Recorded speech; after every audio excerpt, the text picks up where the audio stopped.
নমস্কার বন্ধুরা। রাহুল একদিন তার ঘরের জানালাগুলো বন্ধ করে আরামে বসেছিল। ভুলবশত সে দরজায় খিল লাগাতে ভুলে গিয়েছিল। হঠাৎ তার চাচি ঘরে ঢুকে পড়ল। সামনের দৃশ্য দেখে চাচি তড়ি ঘরে বাইরে ছুটে গেল, কিন্তু রাহুল তার কাজ থামানোর প্রয়োজন মনে করল না। চাচি বাইরে এসে জিজ্ঞেস করল, রাহুল, ঘরে কি করছিলে? রাহুল একটু হেসে বলল, চাচি, আপনি তো সবই জানেন, এখন আমি আর কি বলবো? চাচি বলল, ঠিক আছে, তবু তুই তো তোর কাজটা থামাতে পারতিস। রাহুল বলল, চাচি, আমি কি জানতাম যে আপনি হুট করে ঘরে ঢুকে পড়বেন, আর আমি তো কিছু ভুল করছিলাম না। চাচি একটু গম্ভীর হয়ে বলল, ব্যাপারটা তা নয়, তুই তো জানিস, কেউ যখন কাউকে এমন কিছু করতে দেখে তখন তারও মনে একই ইচ্ছা জাগে। রাহুল মজা করে বলল, তাহলে চাচি, আপনিও তো এসে যেতে পারেন। চাচি বলল, ইচ্ছা আমারও কম নেই, কিন্তু তুই তো জানিস তোর চাচা অনেক দিন ধরে বাইরে গেছেন, আমি একা এসব কিভাবে করব? রাহুল বলল, চাচি, যদি আপনি মাইন্ড না করেন, আমি তো আপনাকে সাহায্য করতে পারি, আমি আপনার সঙ্গে সব কাজ ভালোভাবে করতে পারব। চাচি রেগে গিয়ে বলল, তোর মাথা খারাপ হয়ে গেছে? কিন্তু চাচি আর কিছু বলার আগেই রাহুল সেখান থেকে পালিয়ে গেল। আসলে রাহুল অনেক দিন ধরেই তার চাচির সঙ্গে এমন কিছু করতে চাইত, কিন্তু সাহস করে বলতে পারেনি। আজ চাচি তাকে দেখে ফেলায় সে তার মনের কথা বলে ফেলল। তবে সে বুঝে গেল, কথা বলারও একটা সঠিক সময় থাকে। সঠিক সময় কথা বললে তবেই তা পূর্ণ হবার সম্ভাবনা বেশি। এক রাতে চাচা আর চাচি ছাদে কিছু কাজ করছিল।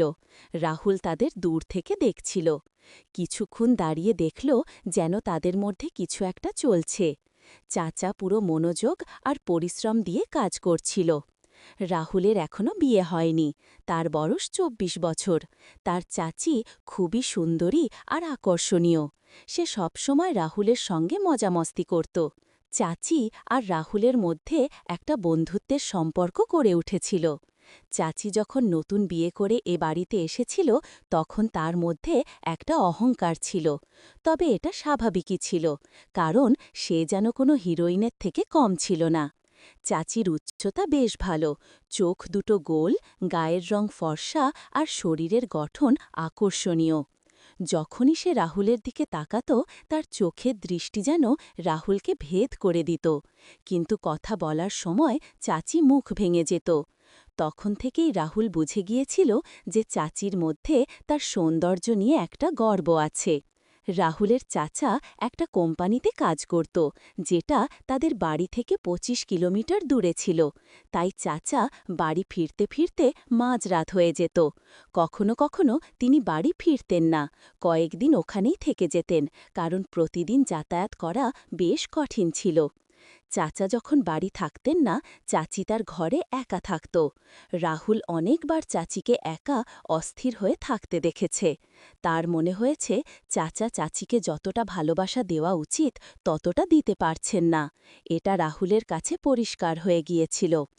একদিন সকালে রাহুল দেখল চাচি খুব উদাস হয়ে আছে। সে জিজ্ঞেস করল, চাচি, কি হয়েছে, আপনি এত মনবরা কেন? চাচি বলল, আমার শরীরটা ভালো নেই। রাহুল তৎক্ষণাৎ মেডিকেল থেকে ওষুধ এনে দিল। চাচি ওষুধ খেয়ে নিজের ঘরে চলে গেল। একটু পরে রাহুল চাচির শরীরের খবর নিতে তার ঘরে গিয়ে দেখল চাচির বেশ জ্বর। সে জিজ্ঞেস করল, চাচি, আজ চাচা বাড়ি আসবেন নাকি বাইরে আছেন? চাচি বলল, তিনি অফিসের কাজে কয়েকদিনের জন্য বাইরে গেছেন।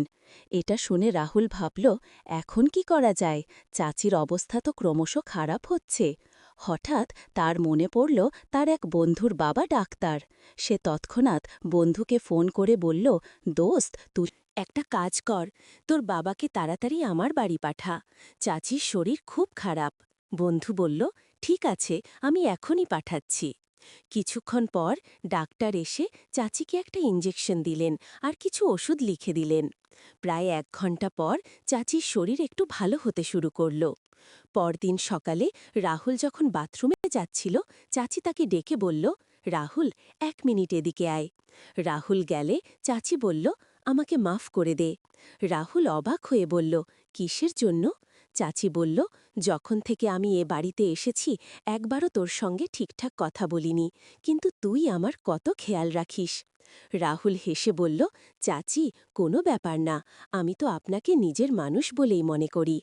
তখন রাহুলের মনে হল এটা হয়তো তার মনের কথা বলার সঠিক সময়, কিন্তু পরক্ষণেই ভাবল, চাচি এইমাত্র আমার সঙ্গে কথা শুরু করেছে, এখনই যদি কিছু বলি হয়তো রাগ করবেন। তাই সে ঠিক করল আগে চাচির আরও ভালোবাসা অর্জন করবে, তারপর মনের কথা বলবে। এরপর রাহুল আর চাচির মধ্যে একটা মিষ্টি বন্ধুত্ব গড়ে উঠল। রাহুল চাচির প্রতিটি কথা মেনে চলত, যা বলতো তৎক্ষণাৎ করে দিত। এতে চাচিও রাহুলের প্রতি একটু আকৃষ্ট হতে শুরু করল।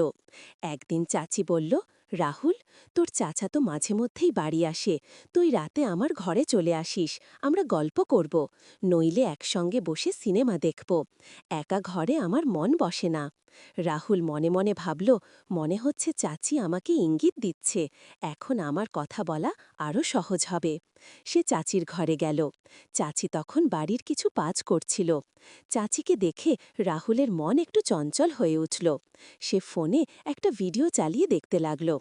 ভিডিওর শব্দ পুরো ঘরে ছড়িয়ে পড়ছিল। সে দরজার দিকে মুখ করে বসেছিল, যেন কেউ আসলে দেখতে পায়। কিন্তু ভিডিও দেখতে দেখতে সে এত মগ্ন হয়ে গেল যে চাচি কখন ঘরে ঢুকল তার টেরই পেল না। চাচি চুপচাপ এসে ভিডিও দেখতে লাগল। রাহুলের কিছুই খেয়াল নেই। হঠাৎ চাচি একটু কেশে উঠল। রাহুল তাড়াতাড়ি ভিডিও বন্ধ করে ফেলল আর ঘাবড়ে গেল। চাচি হেসে তার কান ধরে বলল, এখন বন্ধ করলি কেন, ভয় পেয়ে গেলি? রাহুল একটু হেসে কিন্তু ঘাবড়ে বলল, হ্যাঁ চাচি, ভয় তো লাগবেই, যখন কেউ ভিডিও দেখার সময় ধরে ফেলে। চাচি একটু ঠাট্টা সুরে বলল, ও, এখন তোর ভয় লাগছে, তখন ভয় লাগেনি যখন ঘরে বসে ভিডিও জ্বালিয়েছিলিস?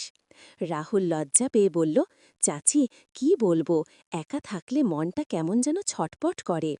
এই বলে সে চাচির হাত ধরে বিছানায় বসল আর ধীরে ধীরে বলল, চাচি, আমি একটা কথা বলতে চাই, বললে কি আপনি রাগ করবেন?